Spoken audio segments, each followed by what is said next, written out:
Welcome to healthy routine. మా day ఎప్పుడైనా ఒక గ్లాస్ ఆఫ్ హాట్ వాటర్ తో స్టార్ట్ చేస్తాం. మార్నింగ్ టీ వచ్చేసి ఈ రోజు జింజర్ టర్మరిక్ టీ పెట్టాను. ఇక్కడ మా పాప బిజీగా చదువుకుంటుందని హాట్ వాటర్ పోసి అయితే ఇచ్చేసాను. ఆ తర్వాత పెట్టిన టీ అయితే ఫ్యామిలీకి అయితే సర్వ్ చేశాను. ఇక్కడ మార్నింగ్ జ్యూస్ వచ్చేసి బీట్రూట్ వాటర్ మెలన్ జ్యూస్ చేశాను. అది యమ్మీగా ఉందని మా పాప కాంప్లిమెంట్ ఇచ్చింది. లంచ్ కోసం అయితే మష్రూమ్ రైస్ చేశాను.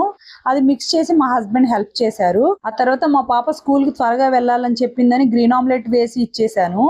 ఆ తర్వాత అయితే మా హస్బెండ్ కి మా బాబుకి అయితే ఫుల్ ఆఫ్ వెజిటేబుల్స్ వేసి మూంగ్లెట్ చేసి ఇచ్చాను. ఇక్కడ మా కన్నా ఎమ్మీగా ఉందని ఆమామ్మని తినేస్తున్నాడు. మా హస్బెండ్ కి వచ్చేసి స్పెషల్ గా పన్నీర్ స్టఫింగ్ తో బీట్రూట్ క్యారెట్ స్టఫింగ్ తో అయితే మూంగ్లెట్ చేసి ఇచ్చాను. ఆ తర్వాత నేను జిమ్ కి అయితే వచ్చేసాను. వచ్చేసరికి మా హస్బెండ్ అయితే కొర్రలు అయితే స్టవ్ మీద పెట్టేశారు. అలాగే అవుటింగ్ కి వెళ్లే పని ఉందని మాకు లంచ్ కి అలాగే డిన్నర్ కి కూడా తోటకూర బాయిల్డ్ ఎగ్ కర్రీ చేశాను. ఇంకా జ్యూస్ తాగి ఫ్రెష్ అయ్యి రెడీ అయిపోయాను. Thank you for watching.